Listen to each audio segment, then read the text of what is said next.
Hello student, welcome to this lecture. In this lecture we are going to start a new chapter that is known as work, power and energy. तो चलिए देखते हैं ये work power energy क्या होता है और इसके बारे में हम लोग एक एक करके चीजों को देखेंगे हम लोग। तो सबसे पहले हम लोग बात करते हैं यहाँ पर ये होता है वर्क। सवाल उठता है ये वर्क क्या चीज होता है। तो देखिए हम लोग अपने डेली रूटीन में हम लोग बोलते हैं आज मेरा बहुत सारा वर्क हो गया, बहुत सारा काम हो गया, ये सब हम लोग जनरल रूटीन में हम लोग ये बातें करते हैं। लेकिन सवाल ये उठता है कि what is the exact meaning of work. Work का एग्जैक्ट मतलब क्या होता है। ठीक है, तो वर्क का अगर बात किया जाए तो फिजिक्स के सेंस में वर्क का मतलब कुछ और होता है। फिजिक्स के सेंस में वर्क बोलता है कि कोई भी चीज जब किसी भी ऑब्जेक्ट पर जब आप फोर्स अप्लाई करते हो और वो फोर्स उस ऑब्जेक्ट में किसी भी प्रकार का डिस्प्लेसमेंट कॉज करता है तो उस फोर्स के कारण वर्क का होना कहलाता है। ध्यान रखेंगे, मैंने वहां पर बोला उस फोर्स के कारण वर्क का होना कहलाता है। ठीक, तो दैट मीन्स हम लोग ऐसा बोल सकते हैं कि वर्क को हम लोग ऐसे डिफाइन कर सकते हैं। वर्क इज डिफाइंड एज, देखिए हम लोग इसको कैसे डिफाइन कर रहे हैं। When a force is applied on an object which causes displacement then work is said to be done by that object. ये एकदम जनरल सा डेफिनेशन है, कोई इसमें बहुत साइंटिफिक डेफिनेशन के बारे में बात नहीं कर रहा हूं। अब इसको हम लोग थोड़ा समझते हैं इसका क्या एग्जैक्ट मतलब होता है। जैसे मान लीजिए यहां पर आपने एक ब्लॉक को रखा है, ये एक ब्लॉक रखा हुआ है, ठीक है, और इस ब्लॉक पर आपने इस तरफ फोर्स लगाया, ये इस तरफ फोर्स लगाया। तो इस तरफ फोर्स लगाने के कारण हम लोग ये अज्यूम करते हैं कि इस ऑब्जेक्ट में मान लेते हैं इसने एस डिस्प्लेस किया, मतलब यहां से लेकर यहां तक डिस्प्लेस हुआ। अब आप एक चीज देखिएगा, इसका डिस्प्लेसमेंट किस तरफ हुआ बताइए, फोर्स के अलोंग हुआ। तो इस फोर्स के कारण इस ब्लॉक पर क्या बोलेंगे, वर्क हुआ, और इसको हम लोग मेजर करेंगे work is equal to product of force and displacement.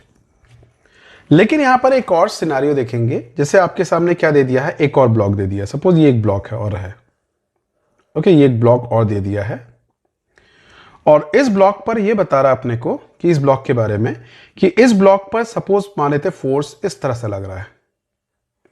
Okay, ये फोर्स हमारे पास कितना है, एफ है, और ये हम लोग का मान लेते हॉरिजॉन्टल से हम लोग का एक एंगल बनाया सपोज थीटा। लेकिन ये देखे हम लोगों ने इस सिचुएशन में भी हमारा ब्लॉक जो है मान लेते हैं एस डिस्प्लेस किया। ब्लॉक ने हमारा कितना डिस्प्लेस किया, एस डिस्प्लेस किया। तो इस एस डिस्प्लेसमेंट के बेसिस पे हम लोग यहां पर ये बोल सकते हैं कि अब जब फोर्स आपको मेजर करने बोलेंगे, अब देखेंगे डिस्प्लेसमेंट फोर्स के डायरेक्शन में नहीं हो रहा, लेकिन देखोगे फोर्स का एक कंपोनेंट के डायरेक्शन में हो रहा है। तो फोर्स का जो कंपोनेंट इस तरफ है उसे आपको पता है, उसे आप क्या बोलते हो, उसे आप लिखते हो एफ कॉस थीटा। तो ऐसे सिचुएशन में अगर आपको वर्क निकालने बोला जाए तो आप लिखोगे work is equal to F cos theta into displacement.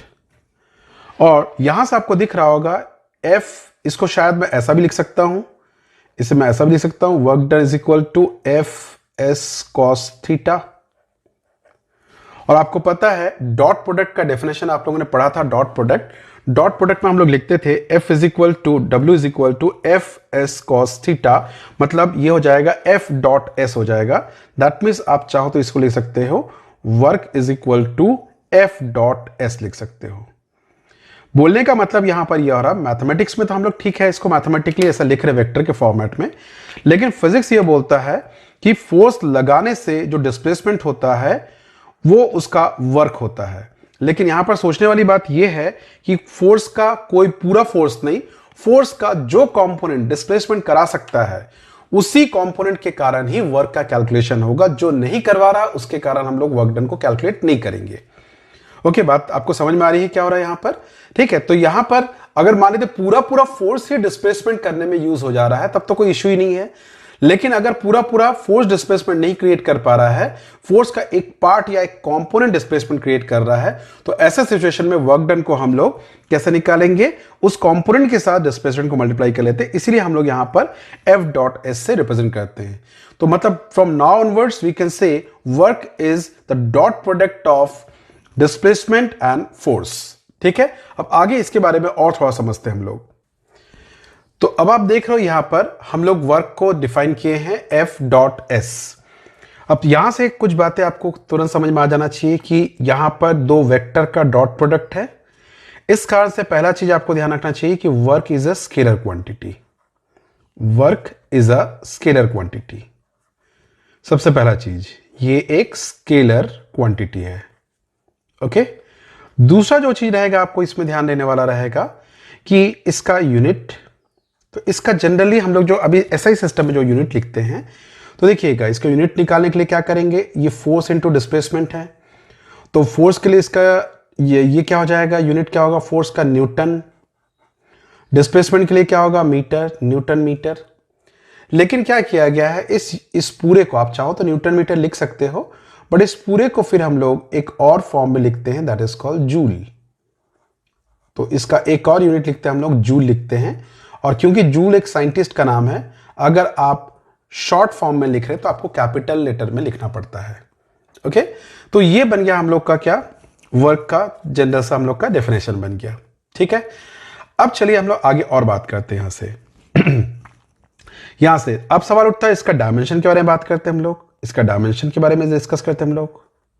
Dimension, तो इसका डायमेंशन जो होगा आपको पता होगा कि न्यूटन मतलब फोर्स, फोर्स के लिए आप क्या लिखते हैं, एम एल टी का पावर -2। और डिस्प्लेसमेंट के लिए क्या लिखते हैं आप लोग, एल, ये हो जाएगा। और इसे जैसे ही आप सॉल्व करते हो तो सीधा सीधा ये आ जाएगा आपके पास एम, यहां से हो जाएगा एल का स्क्वायर टी का पावर -2। तो this will be the dimension of work. ये बन गया हमारा वर्क का डायमेंशन। तो कुछ इस तरीके से हम लोग वर्क को डिफाइन करते हैं। ठीक, अब इस बेसिस पे हम लोगों ने वर्क को डिफाइन भी किया, वर्क के यूनिट के बारे में बात कर लिया हम लोगों ने।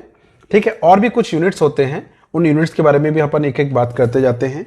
तो ये जो यूनिट था ये बेसिकली सब हम लोग पढ़ते थे एसआई सिस्टम में पढ़ते थे, ये सब एसआई सिस्टम में पढ़ते थे।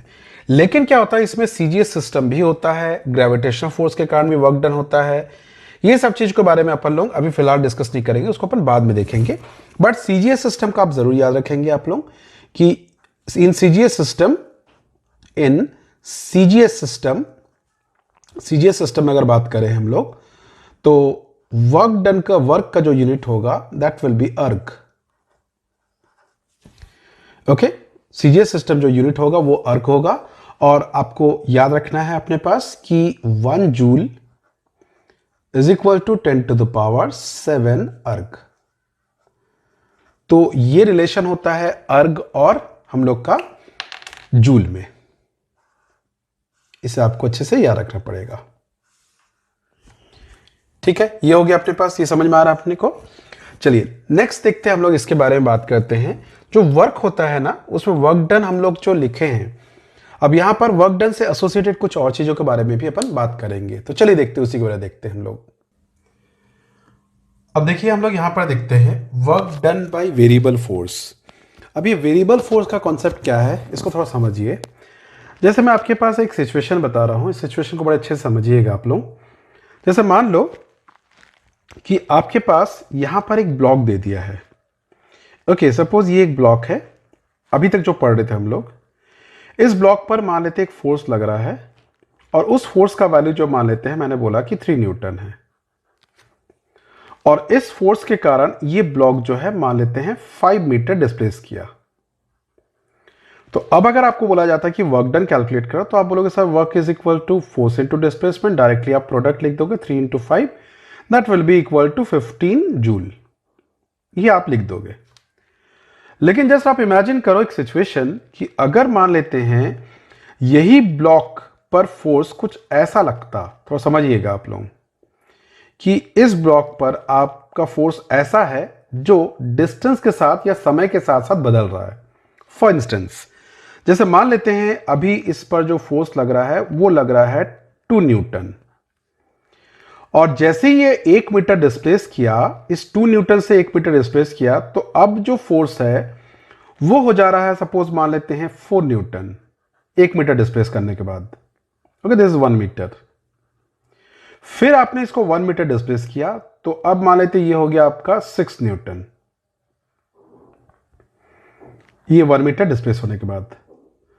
अब अगर आपको बोला जाता है कि चलो एक काम करके बताओ कि 3 मीटर तक चलने में कितना वर्क डन हुआ होगा, तो अब आपके पास चैलेंज ये आ जाएगा। आप बोलोगे सर इस समय अगर मैं बोलूं कि 3 मीटर चलने में कितना वर्क डन हुआ, तो बोलो सर इसमें तो वर्क डन हम निकाल नहीं सकते डायरेक्टली, इसलिए नहीं निकाल सकते क्योंकि फोर्स बार बार चेंज हो रहा है।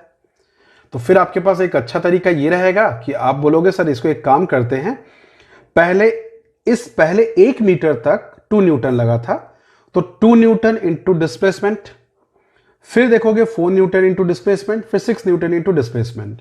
मतलब आप जब आपको वर्क निकालने बोला जाएगा तो पहले आप 1 मीटर के लिए निकालोगे तो 2 इंटू 1 फोर्स इंटू डिस्प्लेसमेंट, फिर क्या लिखोगे 4 इंटू 1, फिर ये डिस्प्लेसमेंट, उसके बाद लिखोगे 6 इंटू 1, ये हो गया हमारा।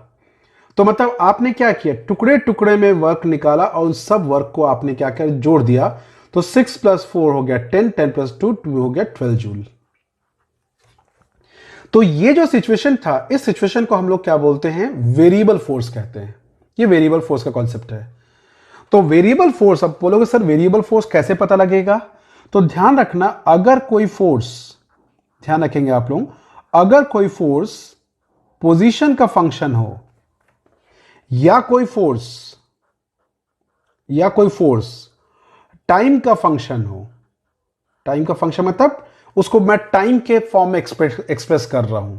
जैसे पोजीशन का फंक्शन मतलब सपोज कभी ऐसा दे दिया F force is equal to, जैसे दे दिया है 3/x²। अब आप देख रहे हो जो फोर्स है वो x के साथ साथ चेंज होगा, तो ये पोजीशन के साथ चेंज होने वाला वेरिएबल फोर्स है, ये भी एक वेरिएबल फोर्स है। अगर मैं कभी ऐसा लिख दिया फोर्स इज इक्वल टू, मैंने लिख दिया 3t², तो देखिएगा ये जो फोर्स है वो टाइम पर डिपेंडेंट है, तो ये टाइम के साथ साथ चेंज हो रहा है, तो ये क्या हो गया, टाइम डिपेंडेंट फोर्स हो गया। तो मतलब ये दोनों जो फोर्सेस है वो एग्जांपल है हम लोग का, किसका, एक वेरिएबल फोर्स का। अब क्वेश्चन आता है कि वेरिएबल फोर्स में वर्क डन मैंने कैसे निकाला। तो आप देख रहे हो वेरिएबल फोर्स में हमने वर्क डन निकाला कि यहां पर 2 इंटू 1, 4 इंटू 1, मतलब हर हिस्से के लिए अलग अलग निकाला।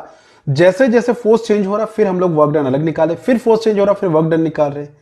लेकिन यहां पे तो चलो ठीक है, बहुत बड़े डिस्टेंस में ये चेंज आ रहा है, 1 मीटर ट्रैवल करने के बाद 2 न्यूटन 4 न्यूटन में बदला। लेकिन अगर इस तरह का फोर्स में देखा जाए तो देखिएगा, अगर आप x में थोड़ा सा भी चेंज करते हैं तो फोर्स में चेंज हो जाएगा। तो जब आप x में थोड़ा थोड़ा चेंज करने पर भी फोर्स में थोड़ा थोड़ा चेंज होगा, तो सीधा सीधा लॉजिक, तो इस समय हमको वर्क डन भी थोड़े थोड़े के लिए निकालना पड़ेगा। अब इस थोड़े थोड़े से वर्क को निकाल के आपको पूरा वर्क निकालना है, तो तब ऐसे सिचुएशन में वर्क डन के लिए आप जो F.S वाला फॉर्मूला लगाए थे तब वो नहीं लगा सकते। तो for variable force you have to remember that work will be always calculated as integration F .ds, और जो भी लिमिट दिया रहेगा कहां से कहां तक वर्क हो रहा है, इसके बारे में मैं बाद में और डिटेल्स में बताऊंगा जब हम इसका प्रॉपर इलस्ट्रेशन वगैरह को सॉल्व करेंगे। फिलहाल हमारे पास जो वर्क डन का बाय वेरिएबल फोर्स का जो कॉन्सेप्ट है ये है, ठीक है। तो मतलब क्या हो गया, हम लोग को वेरिएबल फोर्स से वर्क डन निकालते समय आप डायरेक्टली आप F × S नहीं लगा सकते, आपको इंटीग्रेशन का फॉर्मूला लगाना पड़ेगा। और कोई भी फोर्स वेरिएबल है या नहीं है उसको चेक करने का तरीका यह है कि अगर वो फोर्स देखोगे फिक्स है, मतलब 3 Newton 4 Newton 5 Newton 10 Newton 20 Newton, that is a constant force.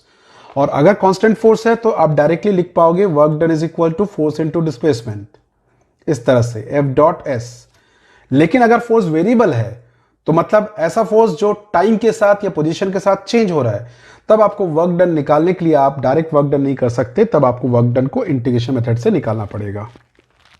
So this is how we can measure work done by force. Okay, अब हम लोग ग्राफिकली कैसे वर्क को कैलकुलेट करते हैं।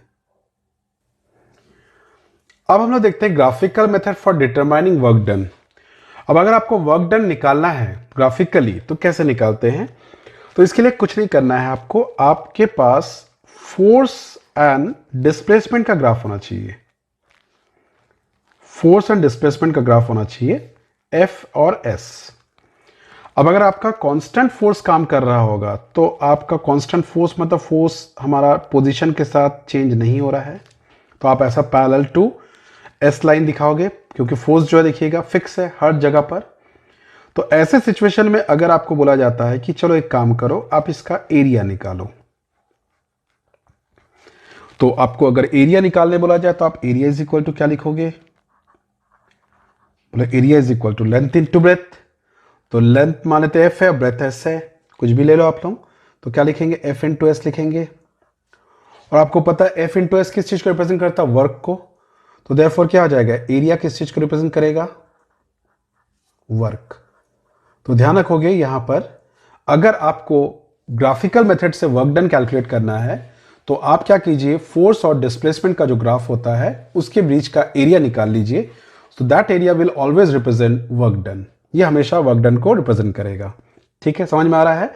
और क्योंकि वर्क डन को रिप्रेजेंट करेगा तो ये भी ध्यान रखना, एरिया ऑफ यूनिट, एरिया, और ऐसा बोल सकते हो unit of area, okay, area under FS graph, FS graph क्या हो जाएगा? जूल होगा। कई बार बच्चे लोगों के दिमाग में ये बात बैठ जाता है कि एरिया का यूनिट मीटर स्क्वायर होगा या सेंटीमीटर स्क्वायर होगा। वो हम लोग का जनरल जो ग्राफ होता है लेंथ और ब्रेथ का, उसमें होता है। यहां पे लेंथ फोर्स को रिप्रेजेंट कर रहा है और ब्रेथ डिस्प्लेसमेंट को रिप्रेजेंट कर रहा है। और आपको पता है फोर्स इंटू डिस्प्लेसमेंट जो होता है वर्क को रिप्रेजेंट करता है। इसलिए इस केस में जो एरिया होगा हम लोग का, वो क्या होगा? हम लोग का एरिया जो रहेगा वो इसको बताता होगा, जूल होगा उसका यूनिट। ठीक, उसी तरीके से अगर वेरिएबल फोर्स काम कर रहा है, सपोज वेरिएबल फोर्स काम कर रहा है, कुछ ऐसा सिचुएशन आ रहा है कि इसमें वेरिएबल फोर्स काम कर रहा है, तो वेरिएबल फोर्स मतलब कुछ ऐसा फोर्स जो समय के साथ, पोजीशन के साथ बदल रहा हो। मैंने यहां पर एफ ले लिया, यहां पर एस ले लिया है, और सपोज ये इस तरह से बदल रहा है। सपोज मान लेते ये कुछ इस तरह से हम लोग का ऐसा चेंज वाला है, तो ये आपको दिख रहा होगा ये इस तरह का। तो इस सिचुएशन में भी हम लोग क्या करते हैं, इसको ग्राफ को तरीका वही रहता है। आप छोटा सा एक स्ट्रिप ले लोगे, इस छोटे से स्ट्रिप का जो थिकनेस होगा उसको ds ले लीजिए, और ये हमारे पास बन जाएगा f। तो देयरफॉर आप यहां पर भी इस केस में भी लिख सकते हो कि इस केस में आपको अगर एरिया निकालना होगा तो आपको पता है एरिया आप डायरेक्ट नहीं निकाल सकते। एरिया निकालने के लिए आपको क्या करना पड़ेगा? इंटीग्रेशन लगाना पड़ेगा, इंटीग्रेशन f इंटू ds लगाना पड़ेगा। और इस तरीके से आप क्या निकाल सकते हो? वर्क डन निकाल सकते हो। तो सीधा सीधा लॉजिक कि फोर्स एंड जो डिस्प्लेसमेंट का ग्राफ रहता है, उस ग्राफ के अंदर जो एरिया होता है वो हमेशा वर्क डन को बताता है। ओके, तो ये था हमारे पास वर्क का कॉन्सेप्ट। अब वर्क के टाइप्स देखते हैं कि वर्क डन कितने टाइप के होते हैं। अब चलिए हम लोग देखते हैं टाइप्स ऑफ वर्क। क्या होता है ना कि फोर्स किसी भी ऑब्जेक्ट पर किस तरह से एक्ट कर रहा है और डिस्प्लेसमेंट उस हिसाब से किस तरह से हो रहा है, उसके ऊपर हम लोग वर्क के टाइप को डिफाइन किए हैं। अब वर्क के टाइप को कैसे डिफाइन करते हैं, जैसे हम लोग सबसे पहले बात करते हैं, अभी हम लोगों ने लिखा था, याद करना, कि force is equal to F, work done is equal to, not force, work done is equal to F S cos theta, जहां पे जो थीटा था वो फोर्स और डिस्प्लेसमेंट के बीच का एंगल था। अब आपको एक सिचुएशन बताया जाता है, थोड़ा उसको ध्यान से समझना अपने पास। हम लोग पहला बात करेंगे, जो पहला टाइप का वर्क होगा उसको कहेंगे positive work. Positive work, positive work का मतलब ये हो जा रहा है कि अगर मान लेते हैं हम लोग पॉजिटिव वर्क के बारे में बात कर रहे हैं, बोलता है यदि थीटा का वैल्यू हम लोग का जो रहेगा वो हम लोग का 90 से कम रहे, बट लेस देन और इक्वल टू 0 हो जाए, सॉरी ग्रेटर देन और इक्वल टू 0 हो जाए, तो जो कॉस का वैल्यू आता है, कॉस थीटा का वैल्यू आता है, वो हमेशा पॉजिटिव वैल्यू बताता है। और ऐसे सिचुएशन में हमारा वर्क जो होता है वो क्या होता है? पॉजिटिव होता है। अब ये तो कोर मैथमेटिक्स दिख रहा है कि मैथ्स के फॉर्मेट में मैंने इसको एक्सप्लेन कर दिया, बट इसका एक्चुअली मतलब ऐसा नहीं है। इसका मतलब ये हो जा रहा है कि आप अगर किसी ऑब्जेक्ट पर फोर्स लगा रहे हो, आप किसी ऑब्जेक्ट पर फोर्स लगा रहे हो और उस फोर्स का कोई सा भी कंपोनेंट, फोर्स तो अगर लग रहा तो बहुत अच्छी बात है, लेकिन डिस्प्लेसमेंट उस फोर्स के कंपोनेंट के अलोंग हो रहा है। ध्यान रखना ना, डिस्प्लेसमेंट फोर्स के कंपोनेंट के अलाउंग हो रहा है, तब उस वर्क के कारण जो वर्क डन होगा, उस फोर्स के कारण जो वर्क डन होगा, उसे हम लोग कहेंगे पॉजिटिव वर्क कहेंगे। मतलब सीधा सा लॉजिक, आप कोई काम करना चाहते हो, आपने सोचा कि आप एक दिन में सपोज मान लेते हैं 50 न्यूमेरिकल सॉल्व करेंगे। अब आपने एफर्ट लिया, 50 ना सही, कम से कम आपने 10 वर्क तो किया, 10 न्यूमेरिकल सॉल्व किया, तो हम लोग बोलेंगे आपने एक पॉजिटिव काम किया, पॉजिटिव वर्क हुआ। मतलब अगर हम लोग एफर्ट लगाते हैं और एफर्ट के कारण या एफर्ट के कुछ पार्ट के कारण उसी डायरेक्शन में हमारा डिस्प्लेसमेंट हो रहा है, तो हम बोलते तब वर्क डन क्या कहलाएगा? पॉजिटिव कहलाएगा। ओके, ये पहला बात, ये पॉजिटिव वर्क डन का हम लोग का डेफिनेशन है। अब सेकंड में आते हैं हम लोग का, that is called zero work done. Zero work, देखिए जीरो वर्क का मतलब ये होता है हम लोग का, अगर मैथमेटिक्स के पॉइंट ऑफ व्यू से बात करें तो हम लोग लिखेंगे अगर डिस्प्लेसमेंट जीरो है, आप फोर्स लगा रहे हो और डिस्प्लेसमेंट जीरो है, तो वर्क डन हमारा क्या हो जाएगा? जीरो होगा। इस केस में हमारा वर्क डन क्या होगा? जीरो होगा। जैसे आप एक दीवार को ढकेल रहे हो सुबह से लेकर शाम तक, और आप पसीने में लथपथ हो गए हो, थक गए हो, बोला आपने बहुत काम किया, बट फिजिक्स के अकॉर्डिंग आपने कोई काम नहीं किया, आपका वर्क डन क्या हो जा रहा है? इस केस में जीरो हो जा रहा है। मतलब किसी भी फोर्स के कारण उस फोर्स के अलोंग अगर कोई डिस्प्लेसमेंट ना हो, तो हम लोग बोलते हैं कि उस ऑब्जेक्ट का वर्क क्या होगा? जीरो होगा। उस फोर्स के कारण उस वर्क डन क्या होगा? जीरो होगा। फॉर इंस्टेंस, जैसे मान लेते हैं आपने यहां पर एक फोर्स लगाया F1, ध्यान रखना, और हमारा जो ब्लॉक है वो इसी तरफ डिस्प्लेस कर रहा है S, और आपने इस डायरेक्शन में भी एक फोर्स लगाया F2, तो F2 इधर लगा रहा है लेकिन ऑब्जेक्ट डिस्प्लेसमेंट इधर ही कर रहा है, इधर डिस्प्लेस हो ही नहीं रहा है। तो ध्यान रखना कि F2 के कारण work done due to F2 will be equal to zero होगा। ठीक है, क्योंकि देखिए फिर से समझना, यहां पर इस ब्लॉक को आपने F1 फोर्स से खींचा, ये ब्लॉक जो है इसी F1 के डायरेक्शन में मूव कर रहा है, लेकिन उस पर F2 भी काम कर रहा है, लेकिन ब्लॉक F2 की तरफ नहीं जा रहा है। तो F2 के कारण जो वर्क डन होगा वो क्या हो जाएगा? जीरो होगा। और आपको एक चीज दिख रहा होगा, इस सिचुएशन में जो फोर्स और डिस्प्लेसमेंट है उसके बीच का एंगल कितना है? 90 डिग्री है। तो इस केस में देखोगे थीटा का वैल्यू क्या हो जाएगा? 90 डिग्री हो जाएगा। और आपको पता है cos 90 का वैल्यू क्या होता है? जीरो होता है। इसलिए इस केस में वर्क डन को हम लोग क्या मानते हैं? जीरो मानते हैं।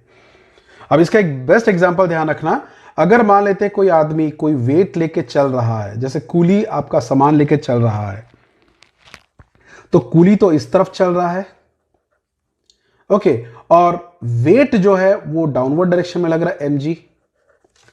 तो अगर आपसे पूछा जाता है कि उस कूली के कारण वेट के अगेंस्ट कितना वर्क किया गया, तो तब बोलेंगे हम लोग वेट के अगेंस्ट उसके कारण किया गया वर्क जीरो होगा। हम ये मानेंगे कि वेट के लिए कुछ नहीं, हाँ वो जरूर इस तरफ ड्रैग करने के लिए अपनी तरफ से जो खींच के ले जा रहा है उसके लिए वर्क हो रहा है, लेकिन वेट के अगेंस्ट जो वर्क हो रहा है वो वर्क हमेशा जीरो होगा, क्योंकि वेट तो इधर काम कर रहा है, डिस्प्लेसमेंट हमारा इस तरफ हो रहा है। तो ऐसा जो सिचुएशन होता है ये हमारा जीरो वर्क के लिए होता है। मतलब यदि किसी फोर्स के कारण या फोर्स के कंपोनेंट के कारण कोई डिस्प्लेसमेंट नहीं हो रहा है, तो उस फोर्स के कारण वर्क डन को हम क्या मानेंगे? जीरो मानेंगे। तो चलिए अब यहां पर हम लोग बात करते हैं नेगेटिव वर्क के बारे में बात करते हैं। देखिए नेगेटिव वर्क का मतलब हो जा रहा है जब थीटा का वैल्यू ग्रेटर देन 90 हो बट लेस देन और इक्वल टू 180 डिग्री हो। मतलब डिस्प्लेसमेंट इस तरफ हो रहा है, फोर्स ऐसा कहीं लग रहा है या ऐसा कहीं लग रहा है, डिस्प्लेसमेंट इस तरफ हो रहा है, फोर्स इस तरफ लग रहा है। अब बोले सर ऐसा थोड़ी होता कभी कि फोर्स आप इधर लगाओ और मूव इधर करता है। ध्यान रखना, मैंने क्या बताया? Work done by the force. इसको थोड़ा समझना आप लोग। ये रहा एक ब्लॉक, इस ब्लॉक पर यहां से F1 फोर्स लग रहा है, और इस F1 फोर्स के कारण ये ब्लॉक इधर मूव भी कर रहा है, लेकिन साथ में एक और फोर्स इधर पे F2 को लगाया गया, लेकिन ये ब्लॉक इधर मूव ही नहीं कर पा रहा है। कोशिश तो इधर कर रहा है मूव करने का, लेकिन ब्लॉक इसी तरफ चला जा रहा है under the influence of F1। तो F2 के कारण जो वर्क डन होगा वो नेगेटिव वर्क होगा। Work done bye F2 will be negative. और F1 देखिए जिधर खींच रहा है वो उसी तरफ जा रहा है, तो इसलिए F1 के कारण वर्क डन क्या होगा? पॉजिटिव होगा। तो इसलिए ये मत समझना कि फोर्स हम लोग इधर लगाएंगे तो डिस्प्लेसमेंट इधर होगा, ऐसा नहीं है। हम फोर्स लगा रहे हैं, हम खींचने की कोशिश कर रहे हैं, लेकिन वो ऑब्जेक्ट हमसे दूर चला जा रहा है। ठीक है, तो हमारे कारण जो वर्क हो रहा है वो वर्क क्या हो जा रहा है? नेगेटिव वर्क हो जाएगा। ओके, जैसे आप ट्रेन के सामने खड़े हो, ऐसा हो नहीं सकता बेसिकली। आप ट्रेन के सामने खड़े हो और ट्रेन को आप रोकने की कोशिश कर रहे हो और ट्रेन चलना चालू हो जाए, तो ट्रेन तो आपको ढकेलते हुए जाएगा, आप उसको धक्का देते रह जाओगे, लेकिन आप उसको रोक नहीं पाओगे, आप उल्टा उसको ढकेल नहीं पाओगे। तो इसलिए आपके कारण वर्क डन क्या होगा? उस केस में नेगेटिव हो जाएगा। आप पानी में तैर रहे हो और पानी में तैरते समय जो वाटर का जो फ्लो है वो आपको पीछे की तरफ बहा के ले जा रहा है और आप आगे बढ़ने की कोशिश कर रहे हो, बट आप पीछे ही जा रहे हो, तो आपके कारण वर्क डन जो होगा उस सिचुएशन में क्या होगा? नेगेटिव वर्क होगा। ओके, अब इन सबको एक साथ अगर कंक्लूड करना चाहे तो हमारे पास कुछ ऐसा सिचुएशन आएगा कि जैसे मान लो ये हमारे पास एक ब्लॉक है,